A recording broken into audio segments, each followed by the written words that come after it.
We finally hit 100 subscribers. I'm not gonna hold y'all. The movie was fire. Let's talk about it. Warning, the following video you are about to see comes from a geek and nerd who loves Marvel content and anime shows. Over here, we do not hold our tongue about anything and give you the most honest opinion about our chosen video topic. We do things that other content creators don't do. If you want someone like you to dissect said topic, subscribe and join other geeks in this space. While you are at it, leave a like on the video. Enjoy.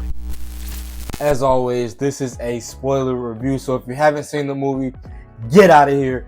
Or if you do want to see the movie and you don't care about being spoiled, you can stay and this is what I'm going to tell y'all.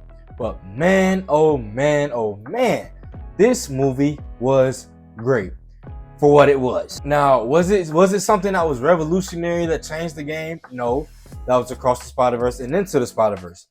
And that's the first thing we have to talk about is how does it pair up to those movies? And in retrospect, you really can't even compare this movie to Across the Spider-Verse and Into the Spider-Verse because it's two different type of stories. The Spider-Verse trilogy is trying to tell a story that is a little more deeper than what Ninja Turtles was trying to tell.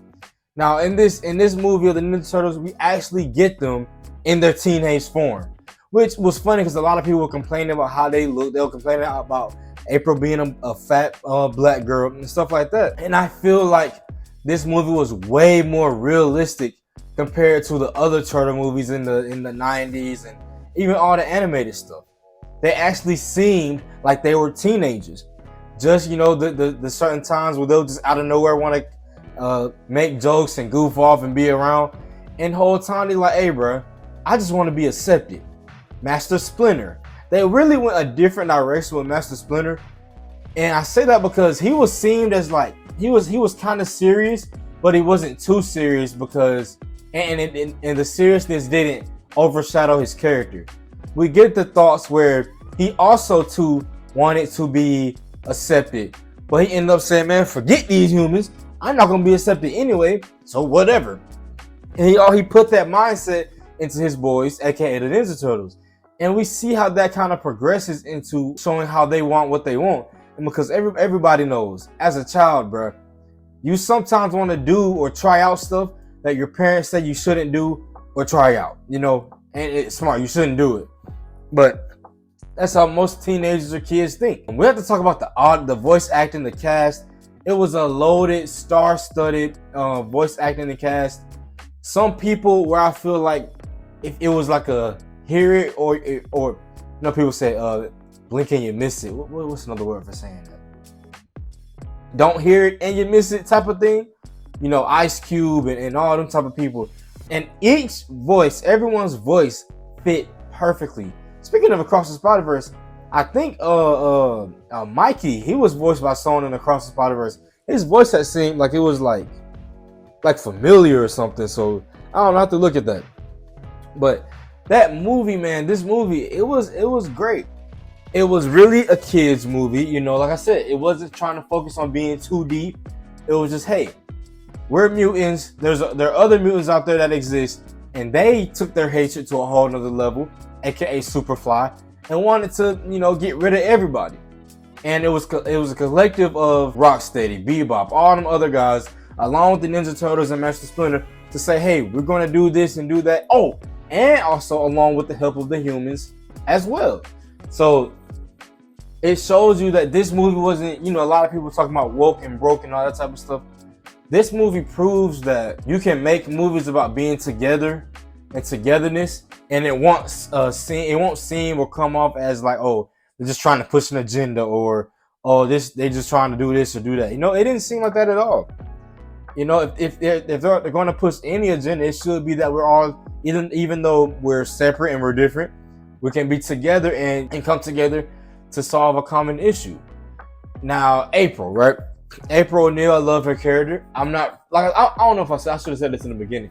I'm not really too familiar with the Ninja Turtles lore or anything like that. But like I said, apparently April used to be some white, hot girl or whatever, and now she was kind of the opposite, where she was kind of ugly, black, and all that type of stuff. And even though she was seen as a nerd to her peers, the Ninja Turtles took a liking to her because the Ninja Turtles saved her. And it was cool to see, hey, And they didn't even go the route of, oh, I'm black, so I feel, I feel like an outcast like y'all. They didn't go that route. And I was kind of afraid that that's what they would do, because that goes into the woke thing. But it's like, hey, I'm an outcast, not because of my skin color or my background, anything like that. I'm an outcast because I embarrassed myself by puking in front of the whole school when trying to be different and be a journalist and pursue my dream. So I like that they went that way. We have to ask the question, where do they go now? What is the new route? I'm not sure if they had a post-credit scene. I didn't stay because, like I said, this movie, it was cool, but it wasn't interesting to where it's like, okay, I gotta stay for the post-credit scene. No, I'll just look it up online if they had. But I'm trying to figure out where they go from here. Bebop, Rocksteady, all them people are on the side of the Ninja Turtles. They're all living underground together. So it begs the question, like, what's the new plans? Obviously, we know Shredder's coming. But how do they introduce him to make it to where, okay, Shredder is this big bad dude and we have to get rid of him?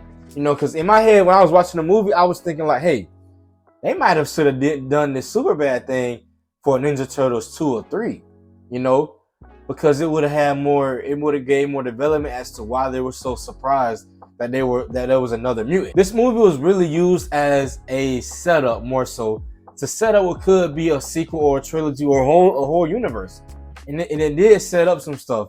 But I feel like that's kind of where it lacked, where most of the movie was set up. We get to the third act, it's not rushed, but if you could have had more time to like flesh out stuff in the third act, it would have been a little bit better. And that comes with the runtime. The runtime is an hour and a half.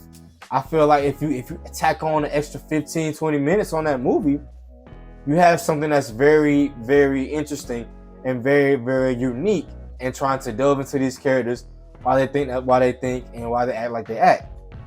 But for this film, they were able to convey some of that without going the extra mile at a whole bunch of times.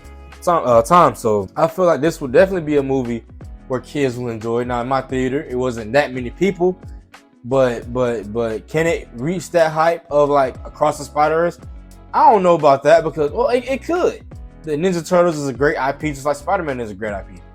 So it could, Into the Spider-Verse was kind of the same thing, where it was like, I don't know if anybody's really trying to see an animated Spider-Man movie. And it turns out that at that time, it was the best Spider-Man movie to date. And now Across the Spider-Verse is the best Spider-Man movie now. So we'll have to see what they do. Seth Rogen, good job. Great movie. Will I see it again?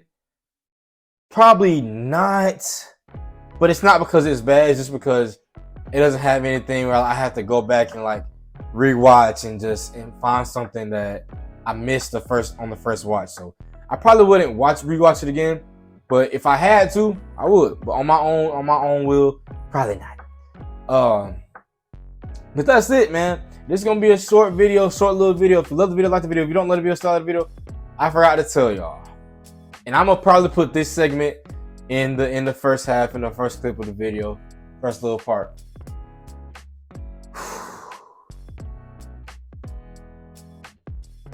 We finally hit 100 subscribers. I hope my hair wasn't.